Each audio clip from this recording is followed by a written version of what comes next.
Back. I hope to make her a regular because she does such great work. She's got another piece out in Elections Daily, another one of these great historical perspective pieces. Sarah Stook, how are you, my friend? I'm good. Thank you for having me on. Oh, you're always welcome. I love this stuff. I love history. I love politics. You combine them and give us some perspective. This time you're writing in elections-daily.com, a history of presidential approval ratings. I think this is a great thing to have perspective on because in the news media, especially in America, they're always throwing approval ratings at us about everything, but they're never in context. So people don't really understand. It's like, well, what's it mean if it's 43 instead of 45 or minor changes? What got you onto presidential approval ratings is something to dig into historically. Well, I'm sure it just mentioned about Joe Biden's approval on the news, and I thought, that'll be an interesting piece to write on. So I went for it. You did. One thing, you started with FDR all the way through modern day with President Biden, as we mentioned. That's almost 80 years of history. I was kind of struck. There seemed to be a lot of trends and a lot of similarities across very, very different presidencies here. Yeah, there's certainly a lot. You've got presidents who are wildly popular today who didn't have the best approval ratings, and you have vice versa. If you look at, Clinton, sometimes he had quite low ratings, yet he's seen as one of the better modern presidents. And George W. Bush, he was sort of quite the opposite. But after 9/11, his approval ratings were highest we've seen out of any of the men who were ever polled upon. It's amazing because, too, is the approval ratings don't necessarily seem to align with their political fortunes either, do they? There seems to be sometimes a disconnect there. Well, yeah, you've got to look at it sort of in hindsight. With FDR, with Clinton, with everybody, you could have a president who was wildly popular at the time. I know it's a little bit early, but, Warren G. Harding was extremely popular. But in hindsight, when we know about Teapot Dome and his other scandals, it makes him less impressive. Then, if you're not there during the time, the president can be doing great, phenomenal things, but people at the time might not approve. Civil rights legislation, people at the time might not have approved, but today we realize how good a thing that was. Yeah, Sarah Stook joining us, writing in Elections Daily. Let's just start with FDR because we had to sit through what I think is nonsense. They tried to compare Biden's agenda to FDR, but one of the reasons I thought that was nonsense and just a bunch of noise was not only his approval rating, he had like 2/3 majorities in Congress. He had total control of the United States government. Also, of course, World War II is a little bit different circumstances where the government took over large portions of the country. So we'll factor that in. His lowest approval rating was only like 48%. And that's an approval rating our current president would just be over the moon to even reach right at the moment. Exactly. Historians are a little bit more touchy on FDR, especially conservative historians who don't like government overreach. But when you're in a Great Depression, when you've got a war killing millions of people, I think people are a little more receptive to the president. They can say, okay, we'll let it slide because it's unusual circumstances. If he'd been a peacetime president with a booming economy, I think it would have been different. I think he was just incredibly lucky to come at a time where his big government agenda was seen as acceptable. Yeah. And of course, we have hindsight that some folks back then didn't have. Of course, the media was very different. So we know about things like Japanese internment. We know about some of the darker stuff that involved FDR, but his approval rating pretty steady, highest of 84 and the lowest of 48%. And that's in line with where historians rank him as, whether you call him the best or not, certainly one of the most impactful presidencies of the modern era. Yeah, he's definitely, probably historians usually rate him top 3 along with Washington and Lincoln. Let's just work backwards here. Let's talk about his successor, Harry S. Truman. Truman almost seems to get lost in the shuffle when we talk about presidencies, but a lot of important stuff happened in the late 40s, early 50s during his reign. He was president from 45 to 53. A lot of people just jump straight to Ike and then, of course, JFK. A lot of important stuff happened under Truman. How is his approval ratings when he was actually president, though? How did the people see him? Well, initially, I think there was a lot of goodwill because, he's coming off the back of FDR, who'd been president for as long as most Americans could remember. But when he started, mishandling Korea and other aspects, when the economy still wasn't, going the way it was, parallels to today, like you said, he's kind of forgotten after in favor of Ike. But back then, I think people probably would have been the same. He was a placeholder president. He won one election in his own stead. He only got in because FDR had the misfortune of dying, which is what every vice president wants, either the Senate to stop working or the president's heart. Truman did something, though, that in hindsight would be very, very modern. He got into a media fight with a really popular figure. Today this would be on Twitter and network news, but back then it was newspapers and radio, of course. His firing of MacArthur was kind of one of the turning points of his presidency. MacArthur, of course, the World War II hero, wildly popular. This would be a very modern problem. He picked a media fight and it hurt him in his approval ratings. Yeah, it definitely feels like something maybe Trump would do. But yeah, with hindsight, historians say it was a good idea, but that's why his approval rating was so low when he left office. He could have run for another term, but he decided it's not worth the risk. He wasn't going to win, so he didn't put up a fight. He didn't bother. But when you're the president versus a war heroes tend to come out on top because they're non-partisan and they win wars. What more can you really go for with that? Yeah. Now, to be fair to Truman, he fired him because MacArthur wanted to nuke China. So let's just, let's be fair and factor that in. In hindsight, thinking, probably not the best idea in the world. Sure. And there is some folks that probably in hindsight wish he would have done that, but let's not go down that rabbit hole. Talking to Sarah Stook. Let's just go to Ike then. Dwight D Eisenhower, hero of World War II. Often thought very fondly as a very moderate president, a stabilizing president, but there was a lot of stuff that happened historically, but none of it seemed to really affect his approval rating one way or the other. He stayed immensely popular all the way through his presidency and to the end of his life.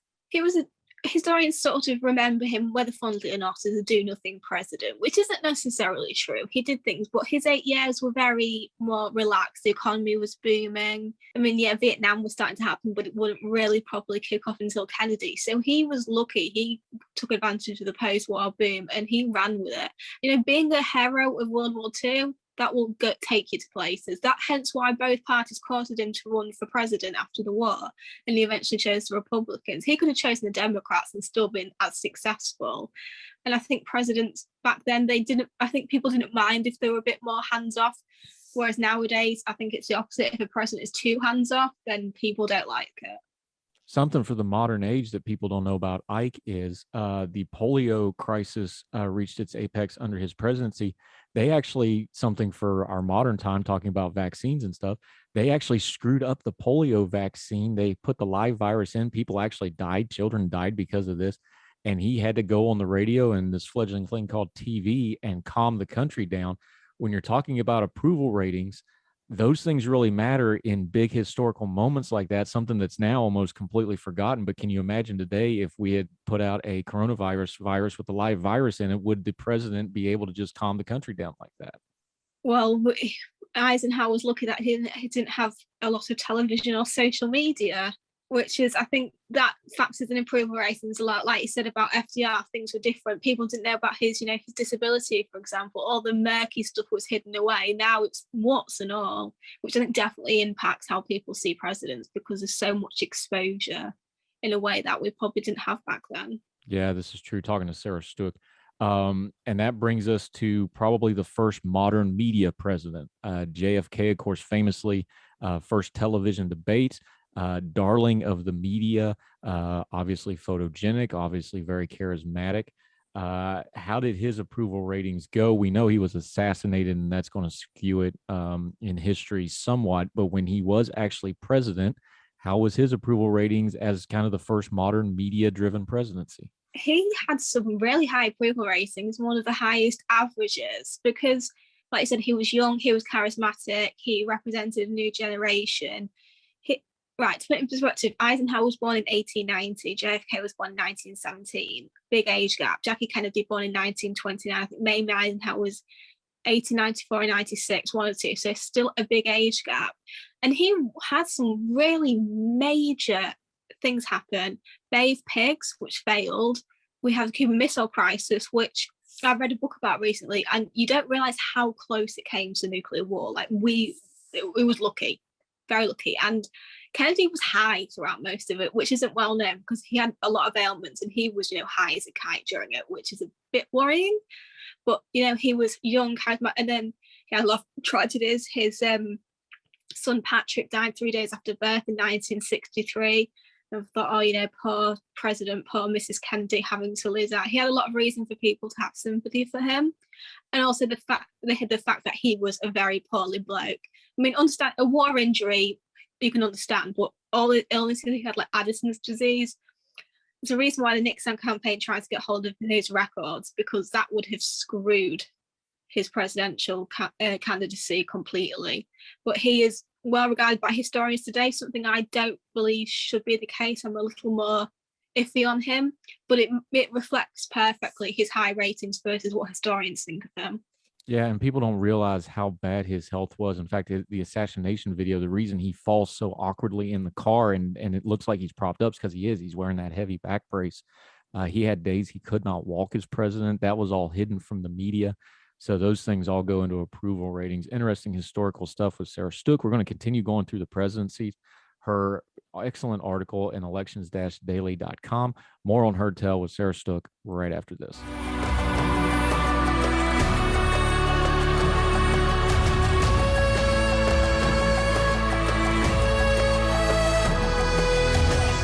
And we're back at Hertel. We're continuing with Sarah Stook, talking about presidential approval ratings and historical content. All right, a guy that I really find fascinating, Trump before Trump, even though he was a Democrat and Republican, I mean in mannerisms and the way he conducted himself personally. Lyndon Baines Johnson, fiery figure, charismatic figure, big personality, and big swings in his approval ratings during his presidency, weren't there? Huge swings. He came off the back of JFK, in which everybody felt sympathy for, because LBJ always said that he wanted to be president, but not in the circumstances he came to be, unless you believe he was involved in the assassination, which quite a few people, including Bobby Kennedy, did. He started off very popular. He used the goodwill of JFK's assassination to push the Civil Rights Act, which I believe, had that not happened, would have pushed it back. It would have still happened, but it would have been a couple of years at the very least. Ending his presidency is one of the most unpopular in the memory of all Americans. He could have run for another term, and he initially planned to, but I never expected him to until he decided and announced that he wasn't going to run. And people did not expect that, even though he was extremely popular. It was just thought an incumbent could run. It was fine. So we went from a hero in the domestic front, expanding welfare, state Medicare, Medicaid, civil rights, to his foreign policy, which was an absolute shambles, because we all regard Vietnam today as a huge failure. And he played a big part in pushing it forward, which I think also probably hastened the end of his life. He did die only a few years after he left the presidency at quite a youngish age. And I think if it hadn't been for all that, and if he'd been a bit healthier, he would have lived longer. And I think those approvals, they weighed on his mind, which you wouldn't expect from such a boisterous figure. But I think deep down, he really hated the fact that he was disliked. Yeah, but he was out of his element as president, because remember, he was a master of the Senate. He was very, very powerful, probably the most powerful politician in the country in the Senate. So when he elevated to the presidency, even though I'm sure he wanted it ambition-wise, it really wasn't going to his strong suits as a person, and it really showed in his approval rating in the end of his presidency not going well and being one of the few presidents to not run for re-election when he could have. Exactly. Like you said, he was a master of politics. He could get bills through like there was no tomorrow. He called it the Johnson treatment because he was very tall. He was 6'4". He would stand over other politicians who would most likely be shorter than him, glare at him. He knew how to work the Senate. Vice presidency probably took a lot of convincing, because nobody wants to be vice president. It's pretty irrelevant unless, the president's heartbeat stops, which luckily for LBJ and not for LBJ and unluckily for JFK, happened. But I agree, he would have, I think, had he not been vice president or president, he would have been remembered a lot more fondly. But unfortunately, he had so the mispleasure, which is a very strange thing to say about someone becoming president. Yeah, and of course, his follow-up predecessor, talking to Sarah Stook about her excellent article about presidential approval ratings. I love getting this broad perspective on something we hear about almost every day. I think this is healthy. You got to talk about Nixon, though. Nixon is, of course, our only president to resign. Something in your neck of the woods in the UK, that's actually the way most of your leaders and prime ministers exit office. You may be getting ready to do it again, depending on how an inquiry goes next week, like we talked about with our friend Portia earlier last week. But this is very uncommon in the American system. So to have a president and LBJ who passed on running, and then you have Nixon who resigns in disgrace over Watergate, obviously that would affect his approval ratings greatly. And it was kind of a shock to the presidential system as far as how the office was perceived in American history at that time. Exactly. He was never, people say he was Trump before Trump, but he was a very dour man. He was a family man in a way I don't think maybe Trump really is. He was very bored. He wasn't a showman like Trump was. And I think actually you could compare Trump more to Andrew Jackson, but that's another matter entirely. Yeah, Trump was not a Quaker like Nixon, that's for sure. Oh yeah. he was a fascinating figure. I think had it not been for Watergate and maybe a few other things, he probably would have been remembered as a great man. He was very good on civil rights. He was very racist like LBJ was. I'm not going to pretend he was this paragon of virtue, but he was pretty good on Native American rights. He did a lot for the environment. Relations with China improved immeasurably. But his hubris got the better of him. He still won that election in 1972, 49 out of 50 states, which is something we will never see again. Absolutely no way could you imagine, say, California voting Republican. Wouldn't happen, nada. But his approval rating was still low when he left, but it wasn't as low as one would expect. You'd expect it to be a lot lower than it was, yet people still had high regard for him. It's just that he had to jump before he was pushed because he knew time was running out for him. And he was smart enough to know, if I stay on, it will be humiliation for me, for my family. Of course, the guy that had to clean that mess up was Gerald Ford, not remembered as a great president, but respected as a great man individually, a man of high character, probably exactly the man the country needed in the moment. And that reflects in his approval ratings, which were quite high, even though, again, he only had the one term. He didn't get elected. He was defeated in his bid to win the White House on his own. But even in losing, again, it doesn't match up politically. His approval rating was actually pretty good, all things considered, even though politically he's seen as a failure as a president. He actually, the 1976 election, him versus Carter, was actually a lot closer than it should have been. It should have been a landslide for Carter, but it was pretty even election. It was just things weren't great economically, and Ford had maybe messed up by pardoning Nixon. But like you said, he was popular. When Spiro Agnew was about to resign, all the Republican leaders said the only man we will accept as vice president is Gerald Ford because everybody likes him. He's a good bloke, which obviously worked out well. But Gerald Ford was unfortunate that his wife had better approval ratings than him. Betty Ford was noted saying she'd kill to have her approval ratings given to her husband. But like I said, is loved as a man, but a good man doesn't necessarily make a good president, as we've seen with Jimmy Carter and many others. Yeah, and Carter is another one of those. He gets dinged for the economic collapse of the late 70s, even though a lot of that was on things that Nixon had done with things like price control and then the petroleum. Then he had world events that kind of overtook him, and he wasn't up to the moment, just to be fair to him. But he's another one. Approval ratings probably not as bad as people think because of the way they talk about him. He's respected for all his humanitarian work since he left office. So we have another one of these good man but bad president kind of situations. Exactly. Like you said, it doesn't matter if the president before you did it, you're going to get blamed for the current situation. And that's true with every single president. So it's not unique to Carter. I think he meant well. But when you look at the Iranian hostage crisis, for example, and the failure to bring them back, especially when there was a secret mission to do it and several military men were killed, that messes it up. People don't like seeing Americans in distress, and military men killed, as we will maybe talk about a little bit with Biden in Afghanistan. And foreign policy is where a president can sink or swim. LBJ is widely reviled for his foreign policy, whereas it was the savior of George H.W. Bush. And in domestic policy, he brought a couple of new cabinet positions, education and energy being two.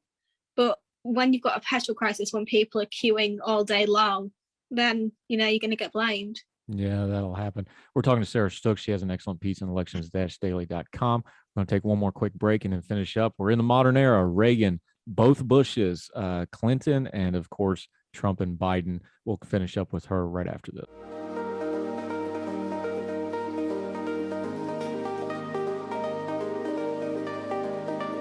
Welcome back to Heard Tell. Going a little long because this presidential approval, a historical perspective, I think it's important because we hear about it all the time. What is it actually going to mean 5 years, 10 years from now?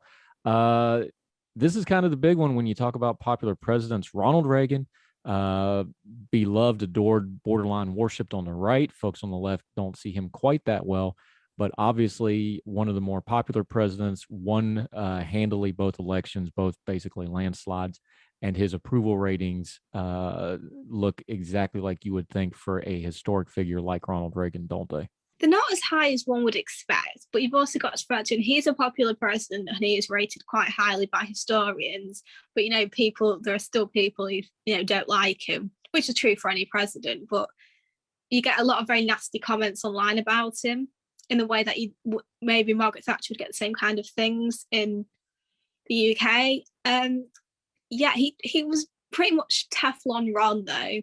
He was extremely charismatic, helped by his actor training. He was likable. He was absolutely devoted to his wife. But even Iran-Contra, it's known that he probably maybe knew about it. He didn't approve of it, kind of in Nixon Watergate, but it was passed off to other people because Reagan was a hands-off kind of guy. There is a good chance he maybe didn't know about it. It was Oliver North and all the other people that could be blamed. But yeah, he won 49 out of 50 states, and he actually only lost Minnesota by 3,000 votes. So he could have got the 50-50 without DC, which, again, would not happen today, but very impressive. And approval ratings can lie, but at the time that it happened, he was clearly popular. Was it down to Mondale being a sort of bad candidate? Not necessarily. I don't think he was a bad candidate at all. But Reagan was just very good. He was Teflon Ron, which I think definitely worked in his favour. I still think there are Democrats today that like him, Reagan Democrats. Obviously, they want really left-wing people like Bernie Sanders and Elizabeth Warren won't, but I still think there's that respect for him because how can you get 49 out of 50 states without a few Democrats liking you? Yeah. A figure I find fascinating talking to Sarah Stook, George H.W. Bush, a one-term president, which is somewhat unusual at the time. Trump has managed to do that now, but it was kind of surprising when Clinton kind of came out of nowhere and beat him. But he had a war. You talk over and over again in this piece that having a war that's successful is really good for your presidential approval rating. He had one of those. But here you go again, had pretty high approval ratings at one point, at the time, record approval ratings at one time, but only became a one-term president, and his presidency is kind of seen shaky, if not as incomplete, I would say. George H.W. Bush and his approval ratings, how's it look historically? Yeah, you look at the Gulf War, and if there can be such thing as a good war, that was what it was. It was a very clear case of one sovereign nation attacking another sovereign nation, of countries. Saudi Arabia and Israel working close together. Happened quickly, got the job done. Bish bash bosh, Kuwait, Georgia national hero in Kuwait. So that's a good war. That's popular. That's good. Then he contracted with his domestic policy. Read my lips, no new taxes, which made him very popular on the right, which is something you don't really want when that is your base. And the economy, he was a well-off guy. He was probably a nice guy. He just wasn't really in touch with the common people. I've seen it when he was looking at his watch in the famous debate with Ross Perot and Bill Clinton, and he couldn't explain how the national deficit had affected him. He was another one where he's sort of ridden on Reagan's coattails a bit, even though the two weren't close at all. And, Bill Clinton, he came out of nowhere, but I think a lot of Democrats would have beaten him in 1992, sadly or gladly, depending on your political position. Talking to Sarah Stook, I actually took my 2 younger children, and we actually went through the line at his state funeral in the rotunda. And I will tell you, the cross section of America, I went to that because I think, because he was a World War II veteran, war hero, I think he may be one of the last presidents that is universally respected. And we already talked about Clinton, so let's skip ahead a little bit to Barack Obama and Donald Trump, though, because I think you have to take them together because of what I just said. You had those universal, even if a president lost, Nixon recovered his reputation to a large degree. We tend to like our presidents. The era of Barack Obama and then Donald Trump with their approval ratings, you can really start to see the partisan divide and the new media, such as social media, take hold in how approval ratings work, don't you? I think Barack Obama and Donald Trump could cure cancer and people still not like them. They're both polarizing for, very different reasons. Obama is a strange one because in the UK, he's really well respected. People in the UK really like him. And around the world, he's really liked because, he was he's seen as a positive ambassador for America. He was very polite, had a loving family. He wasn't as divisive as Bush and Trump would later be.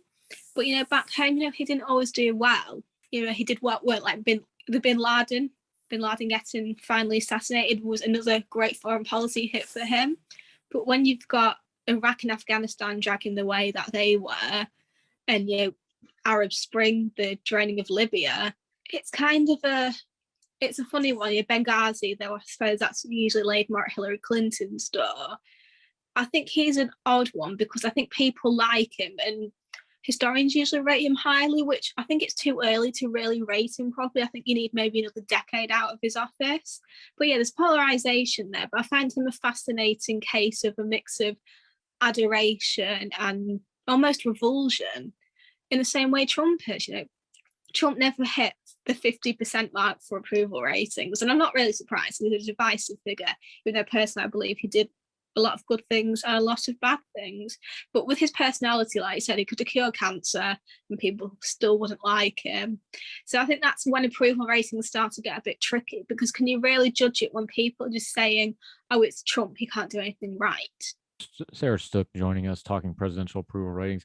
That gets us up to the modern era because we may or may not be done with Donald Trump. We'll have to wait and see how that plays out. President Biden started out decently high. He was up, around the 60s when he first came into office. He's flirted with the 30s now. What is the proper way when we see day after day, every couple of months, we get these approval ratings? They're all usually in concert with the political moment. What's the proper historical context? Now that we went through all these presidents, when we see that graphic on the news, what's the proper perspective to keep that in, do you think, as we go through the Biden administration? Well, there's some things that are always going to be classed as horrific. The Afghanistan withdrawal, there's no good way of looking at it beyond American soldiers getting out of Afghanistan with all the chaos that's happened. I did write an article for another publication because it's a year today since he was inaugurated, so I wrote an article about the 1 year. But there are some things in perspective. In 10 years, we might praise Biden for how well he handled the COVID crisis.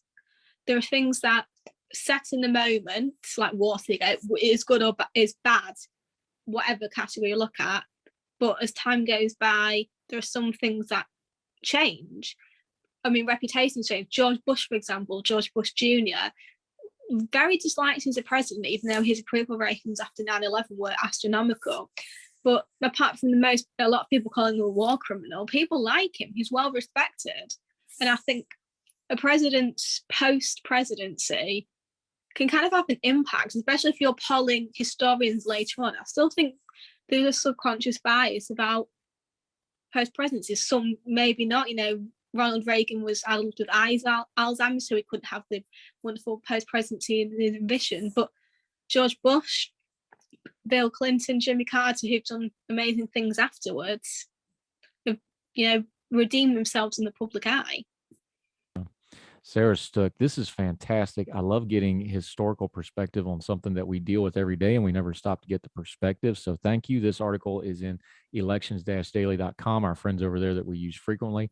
Let people know what else you got going on. We know you write in the UK Mallard. Let them know your social media where they can follow you and what you have going on, my friend. My social media is Sarah_Stook. I've just written an article about the 1 year anniversary of Joe Biden's inauguration because that is today. I usually do a lot of historical threads. I'm going to do one about inaugurations later. You'll find me talking a lot about Jackie Kennedy because I love her. I'm hoping to do some more American presidential stuff maybe in the coming weeks. I'm not entirely sure what exactly I'm going to do, but hopefully it'll be of interest to everybody. Yep. And when you do, let us know. We'll have you on and discuss it because we love talking history and perspective, and you do a really good job with it. Sarah Stook, great to have you back. Great insight. Thank you so much for the time today. Thank you very much. All right. Looking forward to doing it again soon, man.